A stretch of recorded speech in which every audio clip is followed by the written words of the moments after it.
The West Memphis 3, West Memphis, 1993. In the humid twilight of May 5, 1993, West Memphis, Arkansas, a small, God-fearing town nestled along the muddy banks of the Mississippi River, became a place where innocents went to die. 3 8-year-old boys, Stevie Branch, Michael Moore, and Christopher Byers, rode their bikes into the golden haze of a spring evening, their laughter echoing through the quiet streets. They were Cub Scouts, full of boundless energy, chasing the fleeting freedom of childhood. But as the sun dipped below the horizon, painting the sky in shades of blood and bruise, the boys vanished, swallowed by the shadows of a place called Robin Hood Hills. The next day, their small, broken bodies were pulled from a drainage ditch in a wooded patch of that cursed, land-naked, beaten, hog-tied with their own shoelaces, and, in one case, mutilated in ways that whispered of unspeakable evil. The discovery sent a shiver through West Memphis, a town unaccustomed to such horrors, and the question hung in the air like a fog that refused to lift. Who could do this?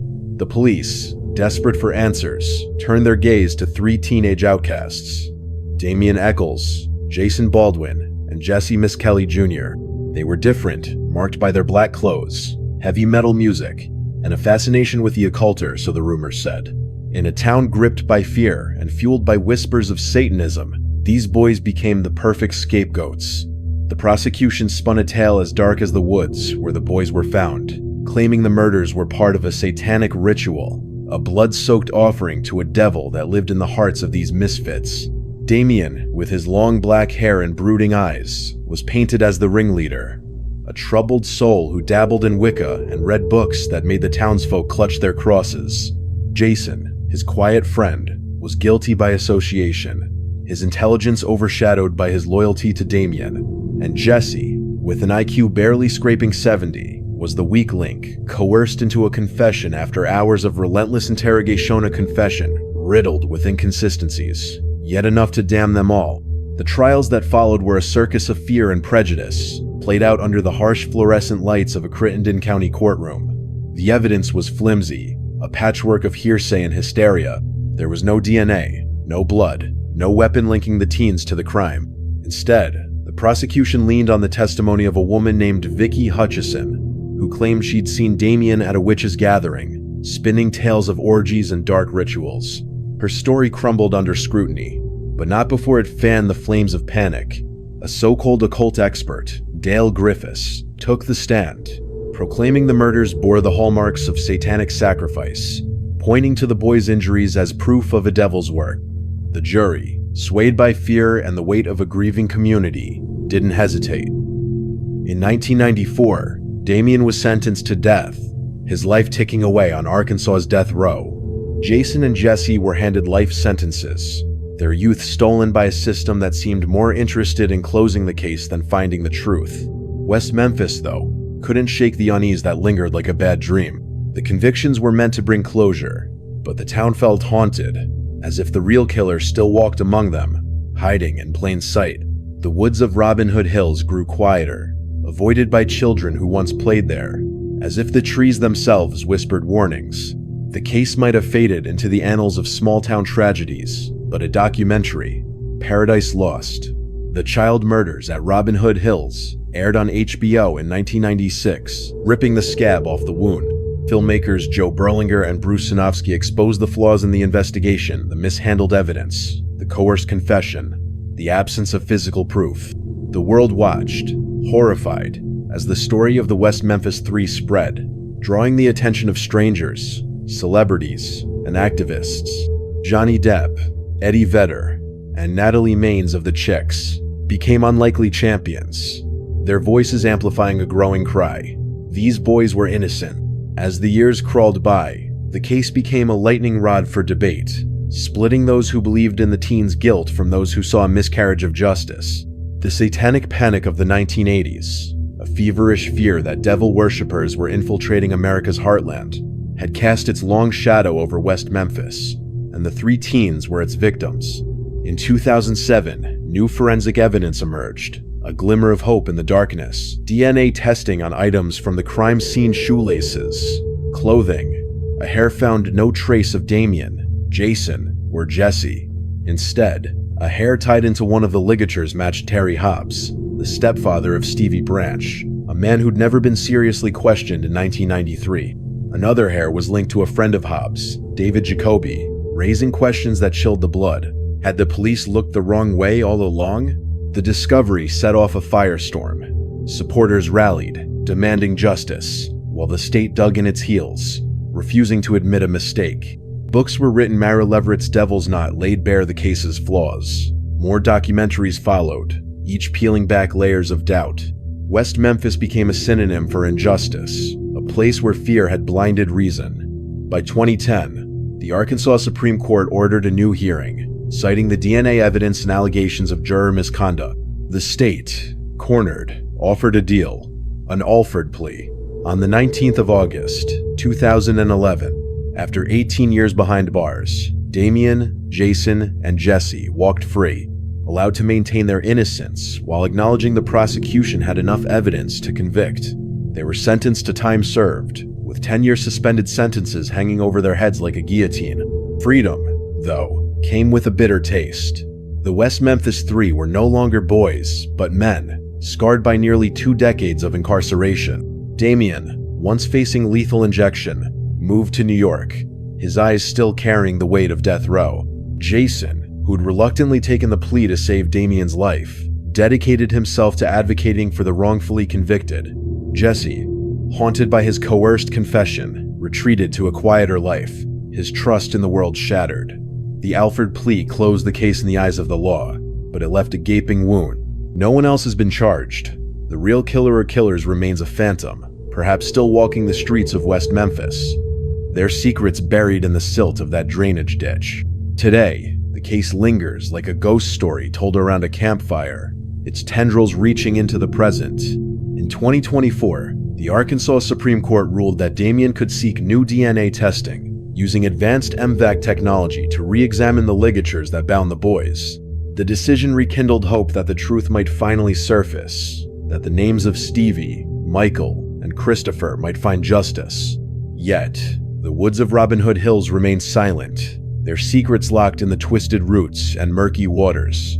West Memphis, forever marked by that spring of 1993, waits in uneasy anticipation, wondering if the darkness that claimed 3 boys will ever give up its truth. This is the story of the West Memphis Three, a tale of innocence lost, fear run rampant, and a town forever changed by a crime that refuses to rest.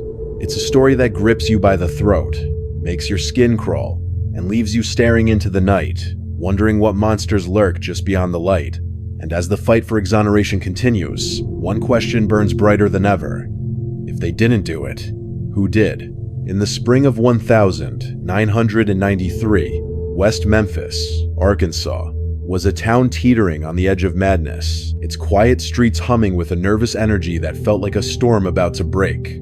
The murders of Stevie Branch, Michael Moore, and Christopher Byers had torn open the heart of this Bible Belt community, and the wounds were raw, festering with fear.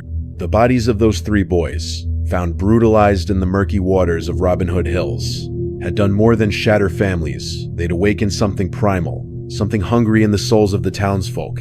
The air was thick with whispers, and the word on everyone's lips wasn't just murder, but Satan. The devil, they said, had come to West Memphis, and he was wearing a Metallica t-shirt.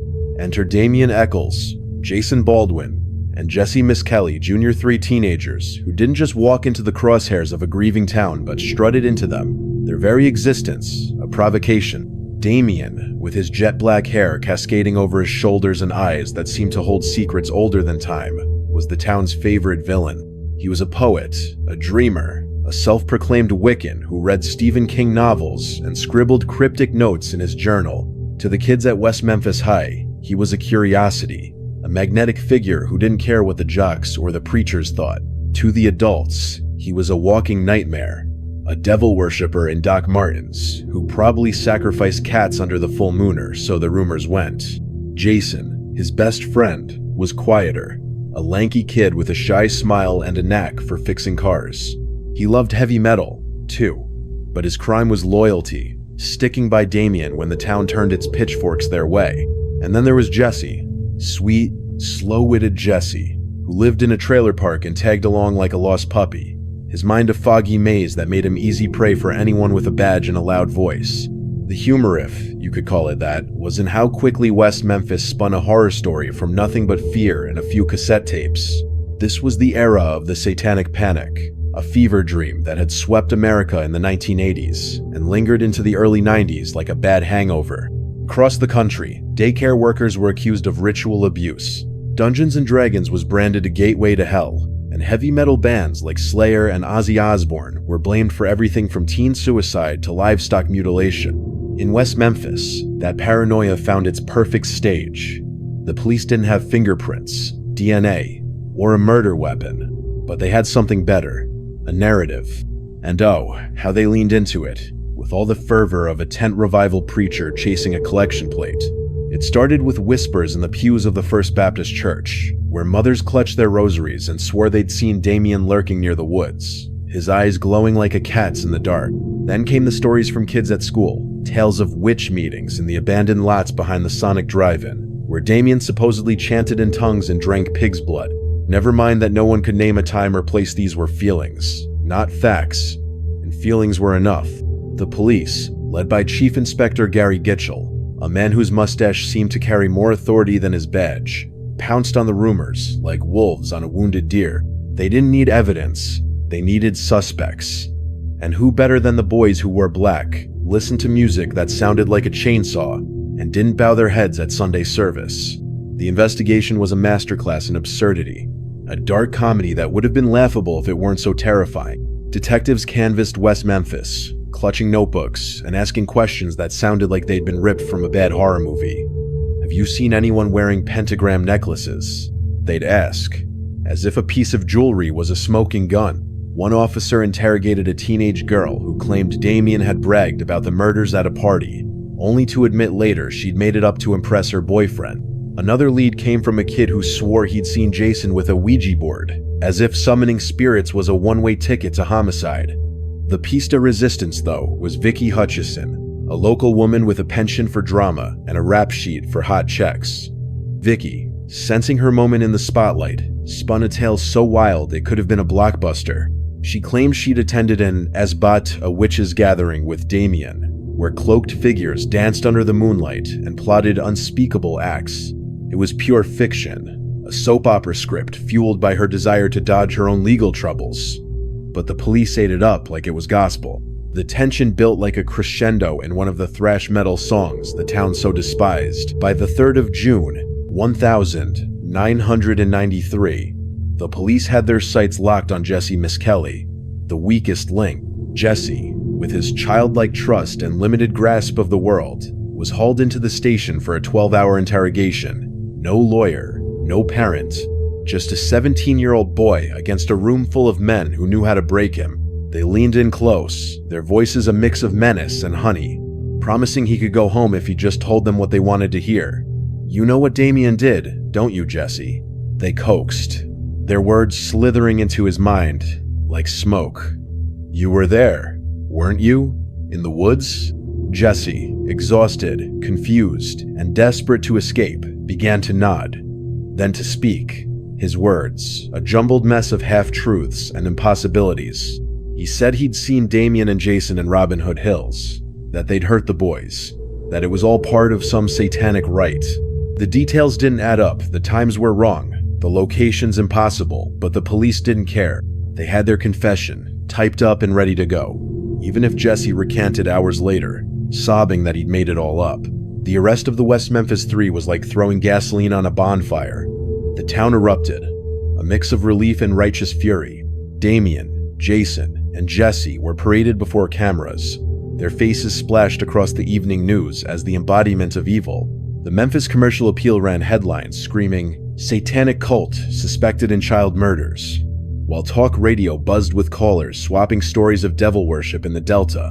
At the Blue Beacon Truck Wash, where truckers swapped gossip over coffee, men swore they'd seen Damien carving pentagrams into trees. At the local Waffle House, waitresses whispered about Jason's creepy vibe, as if his love for Iron Maiden made him a serial killer. Even the kids got in on it. daring each other to sneak into Robin Hood Hills at night, half expecting to find a coven chanting around a bonfire. The trials, held in 1994, were where the drama hit its peak, a spectacle that felt like a witch hunt, scripted by Stephen King. The courtroom in Jonesboro was packed, the air heavy with sweat and anticipation. Prosecutors John Fogelman and Brent Davis played their roles to perfection, weaving a story of satanic sacrifice that was as seductive as it was absurd. They held up Damien's journal, filled with angsty poetry and doodles, as if it were a grimoire. They waved a Metallica t-shirt, found in Jason's closet, like it was a murder weapon. And they called Dale Griffiths, a self-proclaimed occult expert with a mail-order PhD, who testified that the murders bore trappings of the occult. The number 3, the full moon, the tied-up body saw signs, he claimed, of a devil's hand. The jury, a mix of farmers, teachers, and churchgoers, lapped it up, their faces a mix of horror and fascination. It didn't matter that Griffiths' credentials were laughable, or that Vicky Hutchison's story fell apart on cross-examination. It didn't matter that there was no physical evidence tying the teens to the crime. The town wanted to believe, needed to believe, that the devil had been caught. The climax came with the verdicts, delivered in a courtroom so tense you could hear hearts pounding.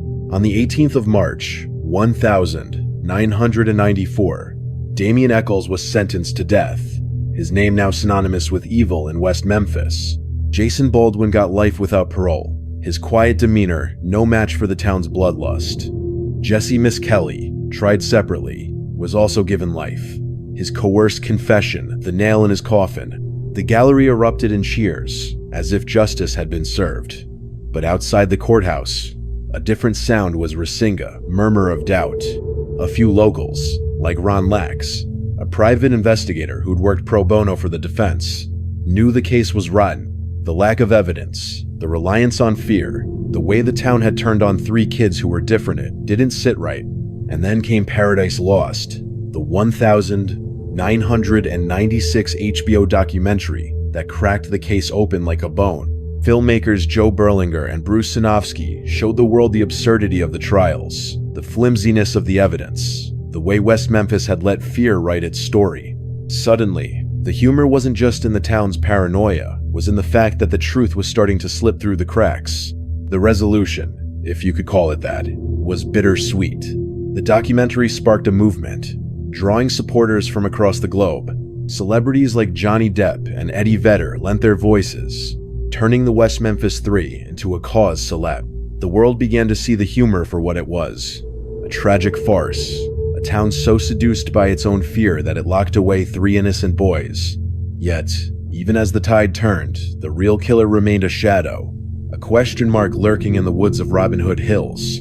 The satanic panic had faded, but its scars lingered, etched into the lives of Damien, Jason, and Jesse, and into the soul of a town that had danced with the devil and lost. This was West Memphis in 1993, a place where a t-shirt could get you convicted, where fear was more dangerous than any knife, and where the truth was the scariest thing of all. The story was far from over, and the stage was set for a reckoning that would shake the Delta to its core. By 2007, West Memphis, Arkansas, had settled into an uneasy truce with its past. The scars of 1993, when 3 8-year-old boys, Stevie Branch, Michael Moore, and Christopher Byers were found slaughtered in the tangled depths of Robin Hood Hills, had faded into a dull ache. The town had moved on, or so it told itself, content to let the names of Damien Echols, Jason Baldwin, and Jesse Miskelly Jr. gathered dust in the annals of infamy. Locked away for over a decade, Damien on death row, Jason and Jesse in life sentences, the West Memphis 3 were ghosts, their innocence a whisper drowned out by the roar of a town that had branded them devils. But beneath the surface, a storm was brewing, a seductive unraveling of lies that would drag West Memphis back into the spotlight and make its heart race with dread and possibility. The truth, it seemed, had been waiting in the shadows all along, and it was about to step into the light. The air in West Memphis carried a restless heat that summer, as if the Delta itself sensed the upheaval to come. For years, the case had simmered in the public's imagination, fueled by HBO's Paradise Lost documentaries and a growing legion of supporters who saw the convictions as a miscarriage of justice. Johnny Depp, with his brooding charisma, and Eddie Vedder, whose gravelly voice carried the pain of the wrongly accused, had turned the West Memphis Three into a cause that burned bright in cities far from the muddy banks of the Mississippi. Books like Mara Leverett's Devil's Knot had peeled back the case's flaws, exposing the shoddy police work, the coerced confession, the satanic panic that had seduced a jury. But in Arkansas, the state dug in its heels, its prosecutors and judges cloaked in the stubborn pride of a system that refused to admit it had failed. The three, now men in their late 20s and early 30s, languished in prison, their youth stolen, their hope a flickering candle in a gale. Then came the spark of discovery, so explosive it felt like a thunderclap splitting the sky. In 2007, advancements in forensic science offered a new lens on the evidence from that cursed ditch in Robin Hood Hills. The defense team, led by tenacious attorneys like Dennis Riordan and Stephen Braga, secured permission to retest items from the crime scene using cutting-edge DNA analysis. The ligatures that had bound the boys' wrists and ankles, the clothing soaked in the muddy water, even a single hair tangled in the knots. These relics of horror held secrets. The 1,993 investigation had been too crude to uncover. The results, when they came, were a bombshell that sent shockwaves through West Memphis and beyond. Not a single trace of DNA linked Damien, Jason, or Jesse to the crime. Not a drop of blood, not a skin cell, not a whisper of their presence. The case that had condemned them, built on fear and a flimsy confession, crumbled like a house of cards in a hurricane. But the revelation didn't stop there. It twisted, dark and tantalizing, pointing a finger at a new suspect who'd been hiding in plain sight. One hair, found knotted into the ligature that bound Michael Moore, matched the DNA profile of Terry Hobbs, the stepfather of Stevie Branch. Another hair, found on a tree stump near the crime scene, was consistent with David Jacoby, a friend of Hobbs who'd been with him the night the boys vanished. The discovery was a gut punch, a sultry whisper of truth that made hearts race and stomachs churn. Hobbs, a wiry man with a temper and a history of domestic violence, had never been seriously investigated in 1993. He'd told police he hadn't seen Stevie that day, yet witnesses later claimed they'd seen him with the boys near Robin Hood Hills before they disappeared. Jacoby, too, had a murky alibi, his story shifting under scrutiny. The implications were electrifying. Had the police, so blinded by their hunt for satanic boogeymen, ignored a killer who'd been under their noses all along? The news hit West Memphis like a lover's betrayal, stirring a mix of fury, fear, and forbidden curiosity. The town square, where old men swapped stories over coffee at the Delta Diner, buzzed with heated debates. Terry Hobbs? That guy always gave me the creeps, one woman whispered at the Piggly Wiggly, her eyes darting as if he might be lurking in the produce aisle. Others defended him, clinging to the narrative that had put the three behind bars. It's a trick, they said. Those Hollywood types stirring up trouble. But the DNA evidence was harder to dismiss than rumors, and it lit a fire under the supporters who'd never stopped fighting. Online forums like WM3.org exploded with speculation. Amateur sleuths dissecting every detail of Hobbs's life, his volatile marriage to Pam Hobbs, Stevie's mother, his criminal record, the eerie fact that he'd waited hours to report Stevie missing. The case, once a closed book, was now a page-turner, each chapter more gripping than the last. The tension built like a crescendo in a blues song played on a lonely Delta night. In 2008, the defense filed motions for a new trial, armed with the DNA findings and a mountain of new evidence. They brought in forensic experts like Dr. Werner Spitz, a legend in pathology, who debunked the prosecution's 1,994 claim that the boys' injuries were the work of a satanic ritual. The wounds, Spitz argued, were likely caused by animal sturtles or fish in the ditch post-mortem, not by a knife-wielding cult. Another expert, Dr. Michael Baden, pointed to inconsistencies in the time of death, suggesting the boys might have been killed later than the prosecution's timeline, when Hobbs's alibi was shakier. The defense also uncovered a 1,993 police report, buried in the archives, that noted a sighting of a man resembling Hobbs near the crime scene, covered in mud. Each revelation was a spark, igniting hope for the three and fear in those who'd built their careers on their guilt. The climax came in November 2010, when the Arkansas Supreme Court, in a rare moment of clarity, ordered an evidentiary hearing to review the new evidence. The courtroom in Jonesboro was a cauldron of anticipation, packed with reporters, activists, and locals who'd driven from West Memphis to witness history. Damien, now 35, his once long hair cropped short, sat shackled but defiant, his eyes burning with a fire that hadn't dimmed in 17 years. Jason, his face etched with quiet resolve, exchanged a glance with his mother, Gail, who'd never stopped believing in him. Jesse, his boyish features hardened by prison, looked dazed, as if the world had moved too fast for him to catch up. The hearing was a battle, with defense attorneys laying out the DNA evidence and the state, led by prosecutor Scott Ellington, fighting to protect the convictions. Ellington argued the DNA was inconclusive, that Hobbs and Jacoby weren't definitive matches, that the case was still solid, but the cracks were showing, and the world was watching. The drama peaked when Pam Hobbs, Stevie's mother, took the stand. Once a firm believer in the three's guilt, she'd begun to unravel after finding Stevie's pocketknife in Terry's possession years after the Murdersa knife Stevie had carried everywhere. Her testimony was raw, electric, her voice trembling as she admitted her doubts about her ex-husband. "I don't know what to believe anymore," she said, tears streaming down her face. "But I know those boys deserve justice." The courtroom fell silent, the weight of her words hanging like a storm cloud. For a moment, it felt as if the truth was close enough to touch, a forbidden fruit dangling just out of reach. Would the court overturn the convictions? Would Terry Hobbs face a reckoning? The anticipation was intoxicating, a pulse-pounding dance between hope and dread. The resolution, when it came, was both a triumph and a tease, a half-step toward justice that left everyone hungry for more. In August 2011, after months of legal wrangling, the state offered a deal, an Alford plea. The three could maintain their innocence while acknowledging the prosecution had enough evidence to convict. In exchange, they'd be released, sentenced to time served, with 10-year suspended sentences. It was a compromise born of politics, not truth, a way for Arkansas to save face while freeing men it could no longer justify holding. On the 19th of August, 2011, in a packed courtroom, Damien, Jason, and Jesse walked out as free men, their first taste of freedom in 18 years.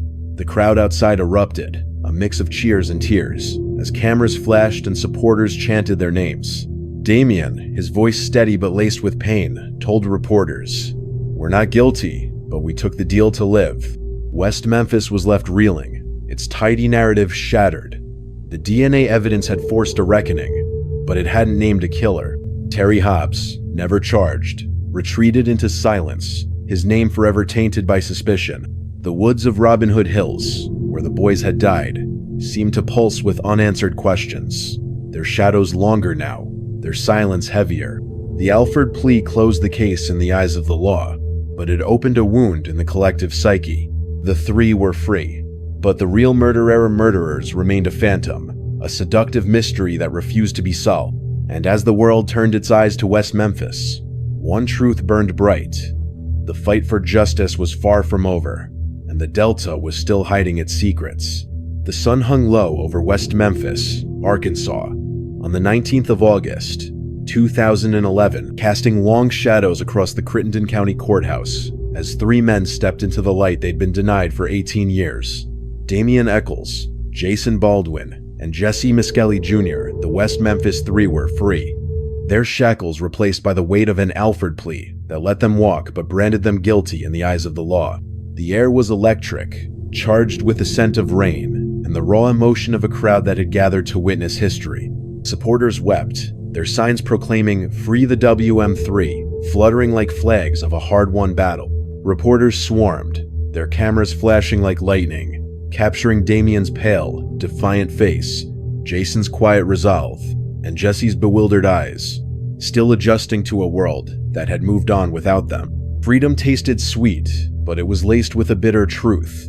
The real killer of Stevie Branch, Michael Moore, and Christopher Byers was still out there, a phantom lurking in the Delta's murky heart. West Memphis should have exhaled, should have found peace in the release of three men who'd become symbols of a broken system. But the town was a coiled spring, its streets humming with a tension that felt alive, seductive, almost dangerous.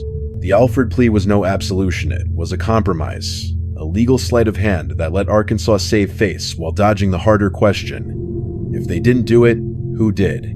The DNA evidence from 2007, which had cracked the case wide open, still hung like a specter over Robin Hood Hills.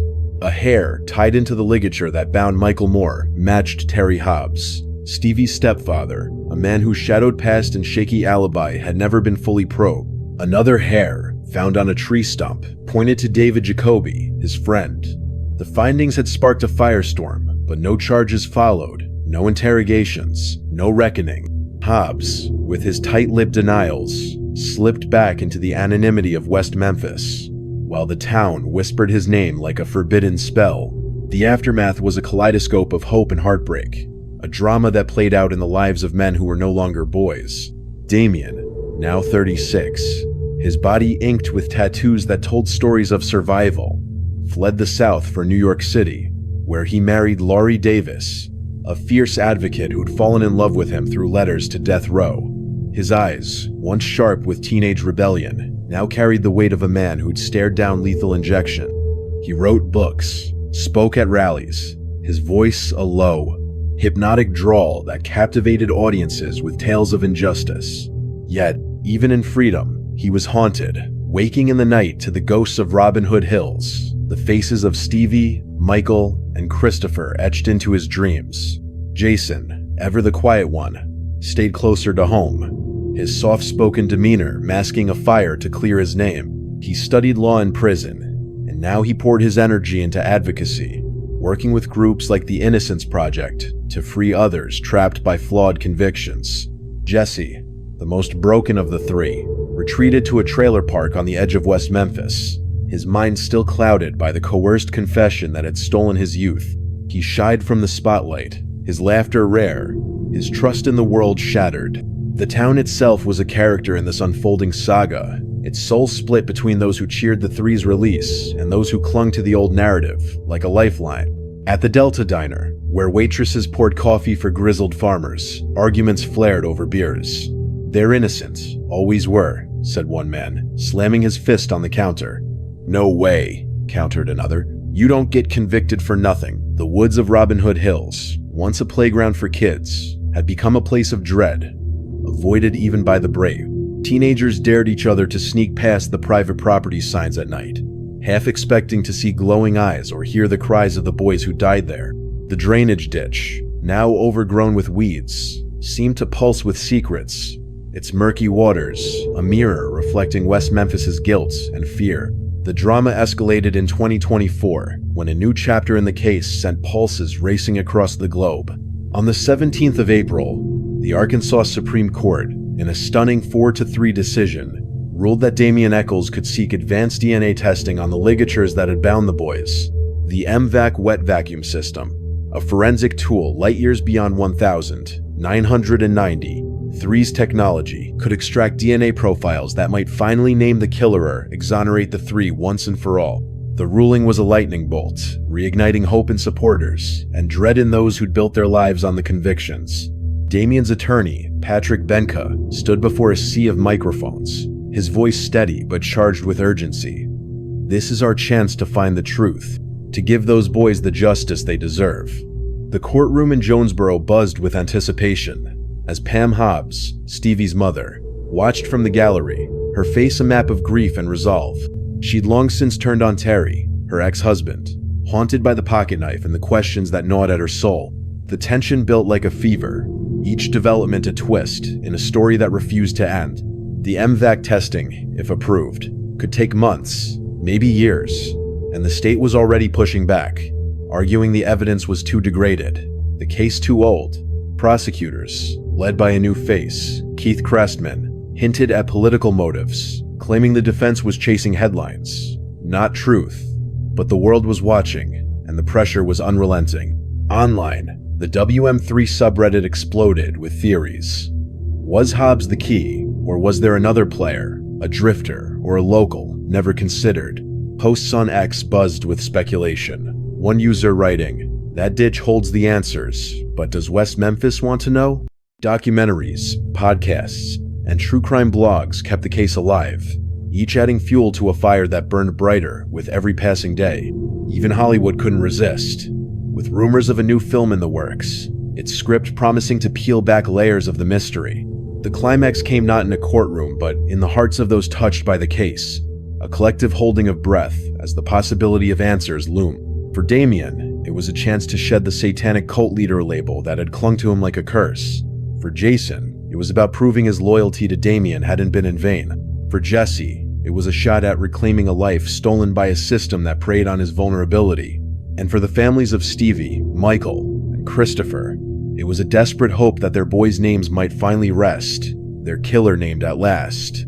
The thought of new DNA results was intoxicating, a seductive promise that kept supporters glued to their screens, refreshing news feeds for updates. Would the ligatures reveal a stranger's DNA, a serial predator who'd slipped through the cracks? Or would they confirm the whispers about Hobbs, forcing West Memphis to confront its blind spots? The questions hung in the air, heavy and irresistible, like a lover's breath before a kiss. The resolution, when it arrived, was no resolution at all. It was a door cracked open, a glimpse into a darkness that begged to be explored. The 2024 ruling didn't guarantee testing. It only allowed Damien to argue for it, a legal hurdle that could still be tripped by bureaucracy or politics. The state's resistance hinted at deeper fears. What if the truth upended everything? What if the killer was someone the town had known all along? Someone who'd sat in their churches, eaten at their diners, walked their streets. The three, now scattered across the country, carried the weight of that uncertainty.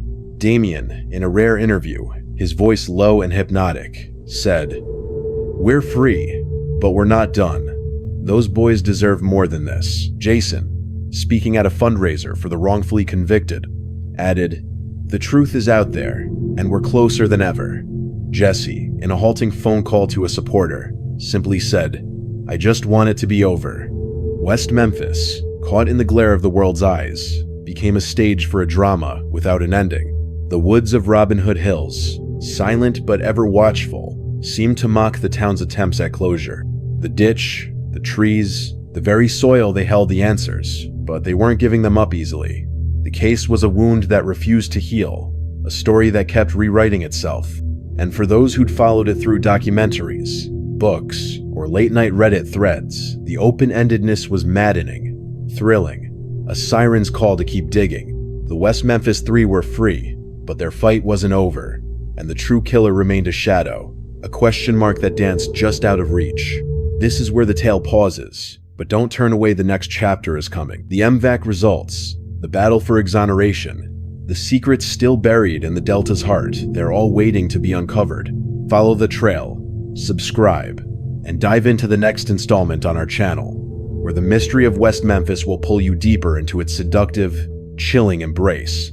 Who killed those boys? The answer is closer than you think, and it's going to blow your mind.